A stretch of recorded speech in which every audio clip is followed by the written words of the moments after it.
Our generosity produces gratitude. We're unpacking this week 3 of To the Future, but also summarizing the series, this whole season.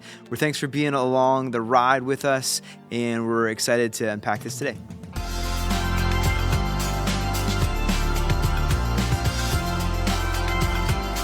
Hey, welcome back. We're glad you are here with us. We are today wrapping up this series on To the Future, which has been an iconic series for us every year in the month of November. But I know it's only unpacking week 3 for us. But just kind of rounding out this series, talking a lot about this year, generosity. And generosity is the heartbeat of God, and it needs to be our reputation as a church. So, Pastor Kyle, welcome. We're glad to be looking at this week 3. Mm-hmm. What are some, I'll kind of share some things that stood out to me. Really, this week, we got into the concept of generosity produce gratitude, and the same thing, generosity producing justice in the world.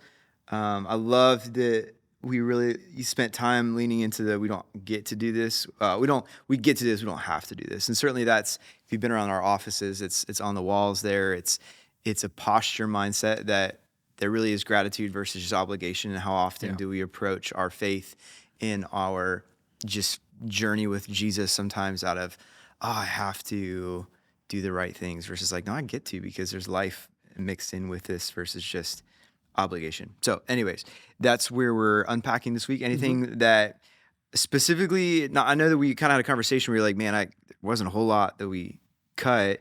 It's a shorter message too, which is great because we had like 25. Was that the final number? 25 baptisms? 25 baptisms, yeah.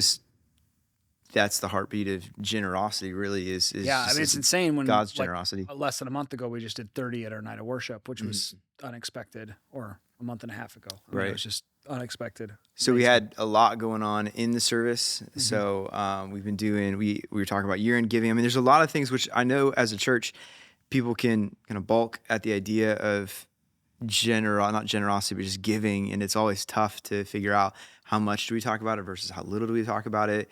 Like, how has that from your end been like? Did this affirm anything as far as speaking towards it? Or did it like give you that hesitation at all? Yes and no. I mean, it's hard. It's hard to talk about. And then when you have to, but why? Like, generosity is a key aspect of the Bible, but why is it hard? I don't know if it's the pressures, but then you're just in this mindset of like, okay, how do I, which this sounds horrible. Please hear this. Judge me, okay? I get it. It sounds horrible. How do you just make this simplest thought, like be generous because God's generous, relevant every time? And that was a hold up to me. So when I approached this week, knowing, okay, I got a limited time, we have an outpouring of people's life changes. It was this weird thing where, you referenced that get to, I was like, I was sitting here as I was prepping before I started anything, because I kind of went off script for these final 2 weeks where I thought I was going to go on. I decided to pivot. And I'm sitting there going like, man, I'm so thankful I get to do this. And I'm like, wait, that's it. Yeah. I get to do this. Like that was this, I don't know, this aha moment. And I sat down and I was like looking at it, I'm like, man. And then it just all of it came together like right in that moment. And so, this week we just talked about generosity, like, and I will say this: generosity that matches the heartbeat of God, which I think is all generosity.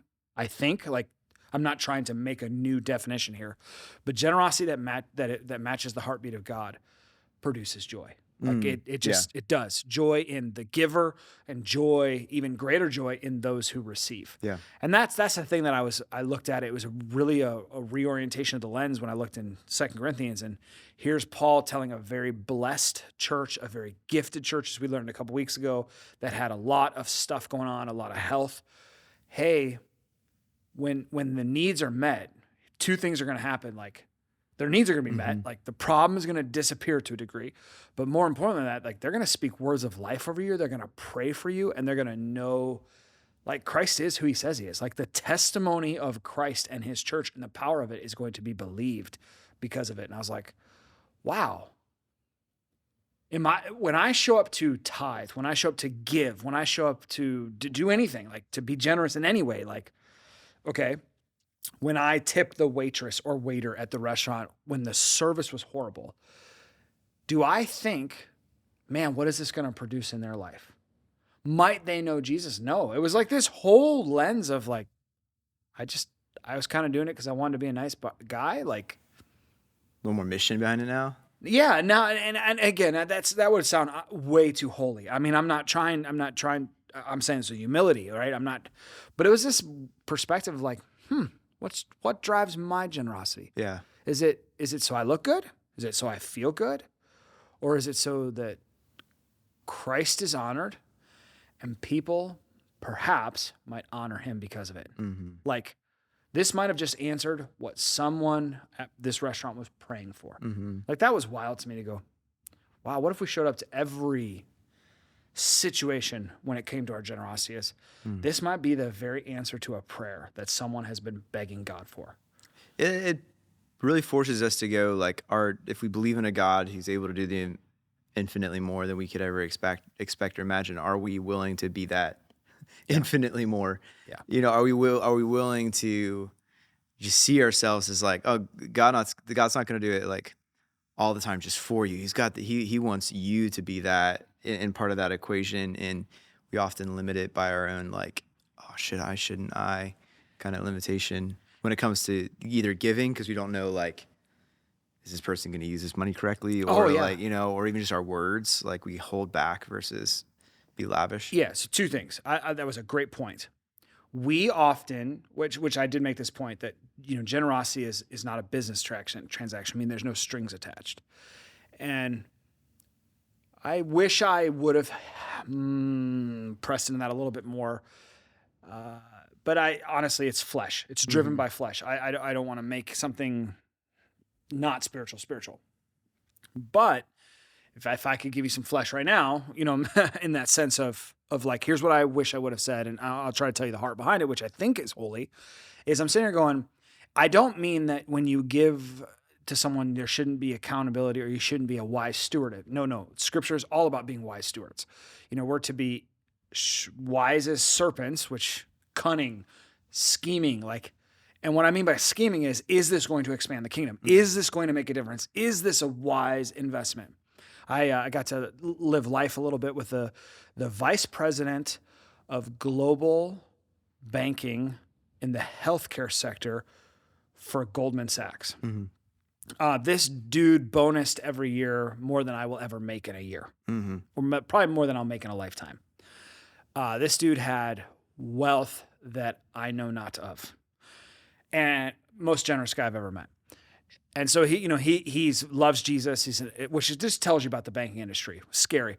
MIT rocket scientist, recruited by the banking industry. So just so you know, it takes an MIT rocket scientist to understand and work. This dude brokered the largest transaction in history on Wall Street. Okay, awesome guy, loves Jesus, and his goal is to die penniless. And I was like, oh man, that must be so fun. Like, he just making it rain for everybody. He's like, well, no.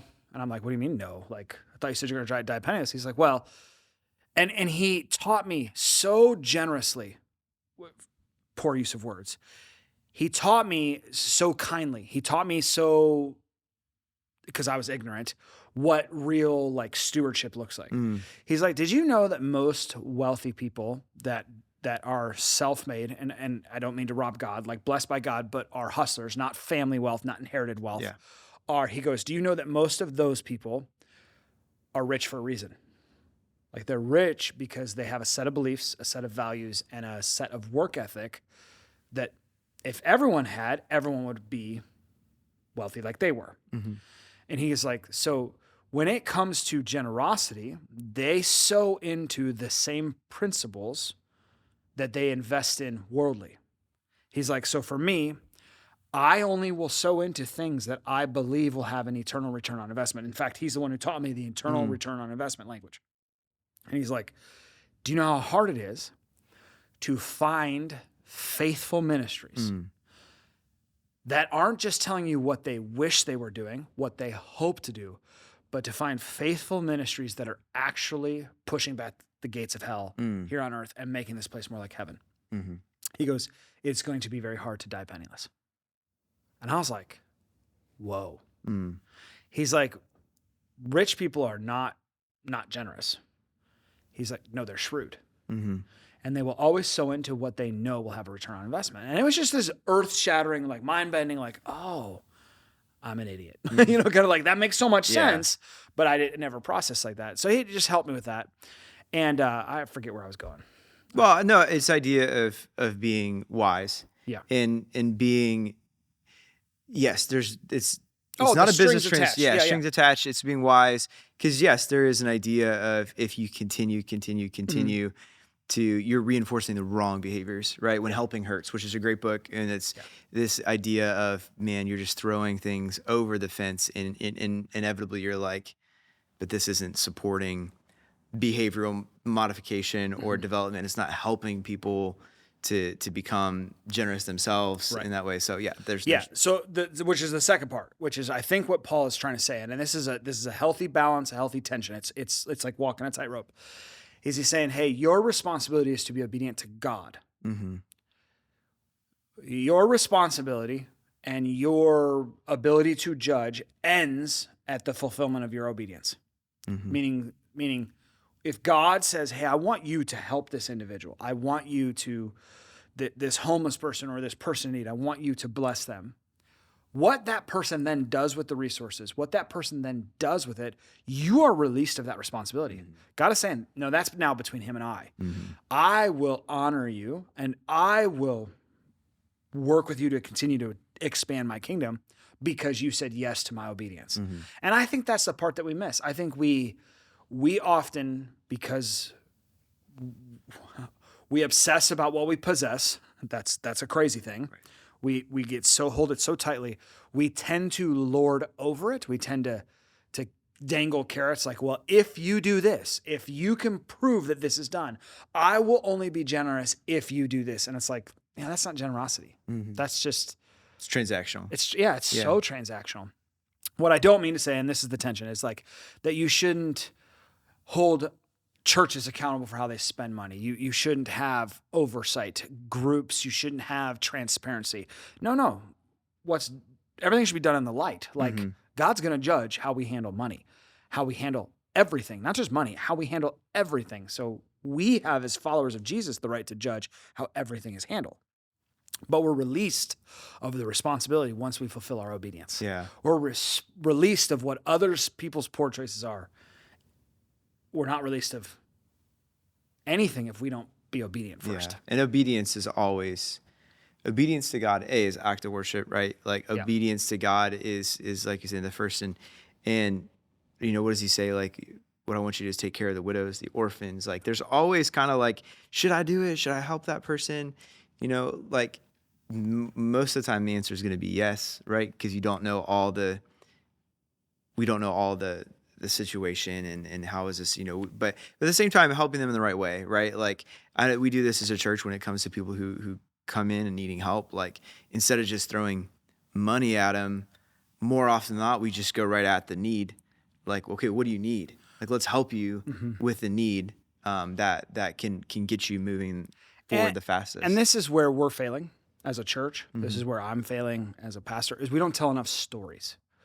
We got to get better at it. Confession. We got to get better at it because because of the generosity of this house, we are able to do crazy things. This past summer, a team and me went down to Jamaica to assess how crazy is this? Like, I mean, this is God. Years ago, former lead pastor, we had a kind of a funnel and this idea that what if we sowed into a mission field long term and with the weight of the entire church, meaning generations, like our youth went there, our men went there, our women went there, our families went there, everyone went to the same mission field and poured into it. How would that change our culture? And so we sowed into Jamaica. And in that, we snuffed out some corruption, some mismanagement. And so we kind of quietly pulled out and said, hey, they got to get their stuff together. This is not wise stewardship. Well, we praying and looking and seeking, and the beautiful thing about Jamaica is it's a place in need, and it's a place that is generally affordably priced to be able to get there. Yeah. And that's a key part. I think missions are really important. I think exposure to how the majority of the world lives is really important. And to do that as the lowest price point possible so you can maximize the dollar to impress upon the work of ministry. So sure enough, we've been praying and we felt like, hey, maybe the Lord's leading us back to Jamaica. Found out there's a whole new leadership structure in place. Great guys kind of running this. The churches are healthy. All of the churches that we support are no longer dependent on the American dollar, meaning not the American dollar, but the church's support, like they're self-sufficient. So every dollar sown is really used to advance an initiative or go directly into outreach or of meeting people with Jesus. So we go back there this summer and we scouted several locations. One of the locations we went to was a nursing home. Now, crazy. It was a person's private residence who their mother was end of life. And this person, due to their stewardship, was able to step out of work and spend the last years taking care of their grandma. And in that, her grandma's friends needed help. And this just spiraled into becoming this, realizing that there's no government health care, there's no government assistance. And if the family can't take care of the elderly person, they're just abandoned. So she opened this ministry center, loves Jesus. I mean, I'm talking the power of prayer has funded this thing. And they had, 2 floors, 26 elderly, and not just old, but special needs or dementia. I mean, people who their families could not take care of them anymore.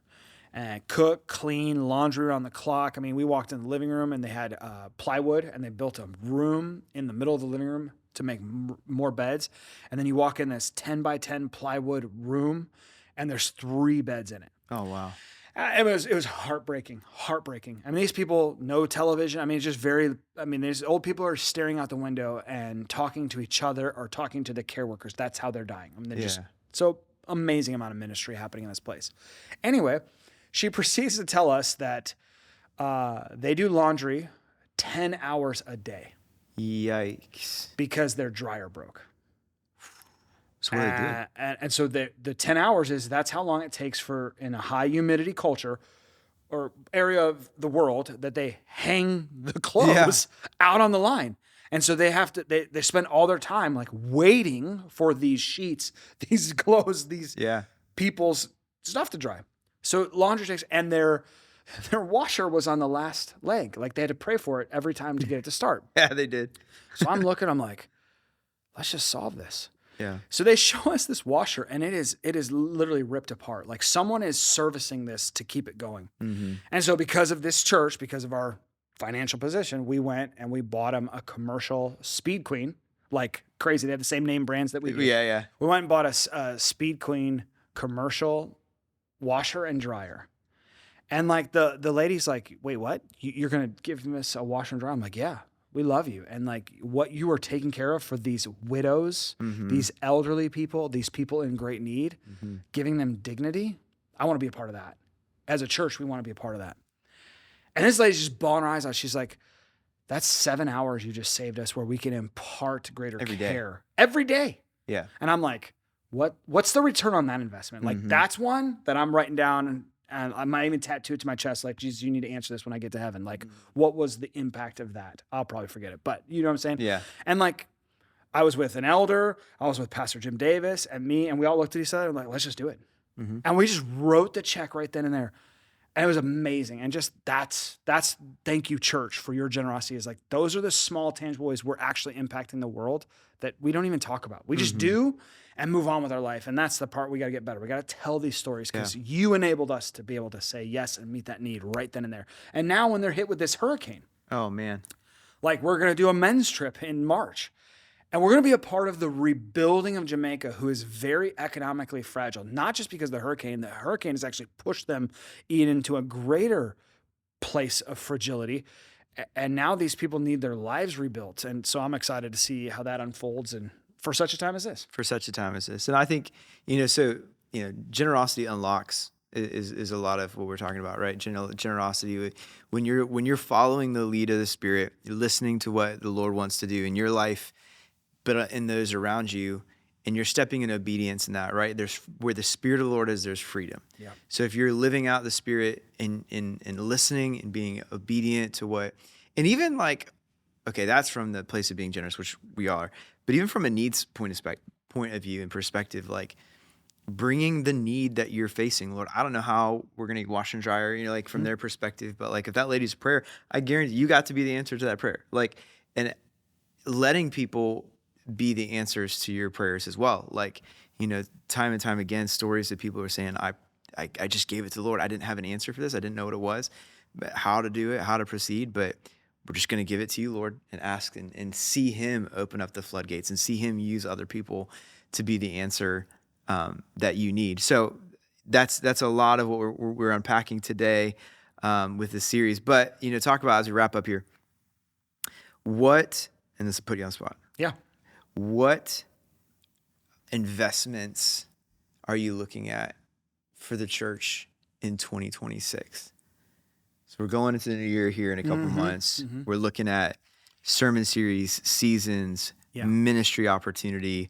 Where are you hoping to I'm looking forward to seeing how this investment is going to return in some ways. Yeah. Well, we, because of us and what we did with the debt and trying to expand our outreach, we have sowed into a bunch of new ministries. And so I'm going to, towards the end of January, I'll be talking about that, which is really exciting of what those are. Like one of them is Ivy Women's Center that does an amazing job with, the women who are faced with the choice of do I or do I not get an abortion, and just how with dignity, care, and Jesus walk those ladies through the whole process, and not just transactionally, but transformationally. Right. I mean, it's beautiful. And what we're doing with those guys, Jamaica Ministry Center, that has been a really struggled with zoning. I mean, I've never fought so hard against the gates of hell in Painesville. I mean, it's just been wild. And so I'm like, is it closed doors that we need to kick down?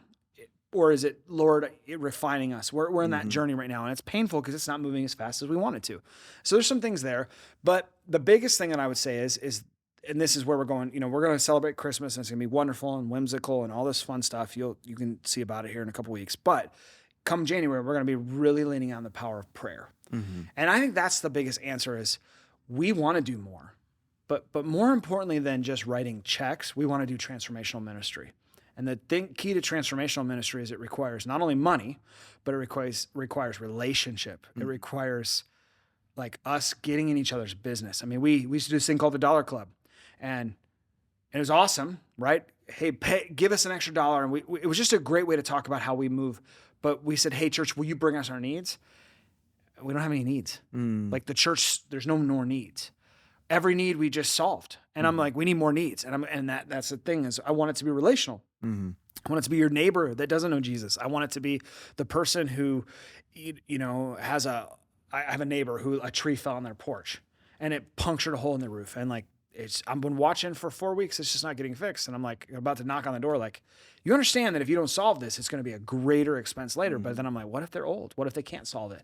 Things like that I'm like, can the church meet this very simple, small dollar amount or small skill amount or large, I don't mean to value, but this solvable issue that then gives us this opportunity to just say, hey, do you know Jesus? Or do you have a church? We'd love to invite you to ours to be the gospel. And in that is prayer. Prayer opens the doors. And that's what I'm really excited about for January. It's just the next part of generosity is praying. Yeah.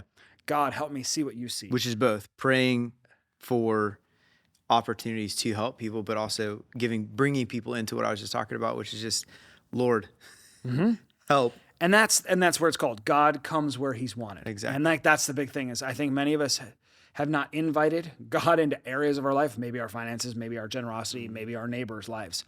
And so why would he just show up there? Yeah. I mean, in Scripture, he tells us that he was rejected in his hometown. I'm now preaching the whole message. Yeah. My point is come in January and find out. We're going to really lean into the power of prayer and make sure we're praying for opportunity. You know what's cool too? We didn't necessarily plan on this, but kind of wrapping up here too is this has been one of the highest, correct me if I'm wrong, this has been one of the highest participation in discipleship classes seasons for us. And fascinating to see what that return is going to be as people have been pressing into growing deeper in their faith. They've been wanting to go deeper, been crying out for more, Home Sweet Home series, this To the Future series. I mean, there's a lot of like digging in. Anything towards that? No. Yeah. No, I mean, yes, you're right. And that's the part of, and I say this like with all honesty, but also we don't know what we're doing. I mean, my point is that we're praying, we're spending time at the foot of the cross, and we're trusting him to help us discern what our next step is, because growth comes with real challenges. Like do me a favor, stop going to 10 o'clock service, go to 8:30 or 11:30, because people are flooding to that service. But Lord, what is next for us? Because as people get deeper, they get healthier. And as people get healthier, they become more attractional. And then, the kingdom of God grows, and then more seats are needed. And that's the result. That is everything the forcefully advancing kingdom should look like. The problem is none of us know how to manage it. Yeah.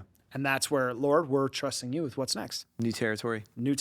So we're figuring it out. And thanks for being along the journey with us as we're figuring it out, and all the grace. Again, is this our last podcast of the year? Yeah. It is. It is. So we'll be back in January talking about prayer. New series, ready to unpack that. But like for real, go to 8:30 or 11. Please. Please. Especially in December. We should, incentivize that somehow. We'll figure it out. But hey, it's been a great season, hopefully this has been helpful for you. Again, comment, let us know what's helpful and how you're growing and how this is impacting your life and your family. And we're just grateful for all the life change that God's doing. So love you, church fam. See ya.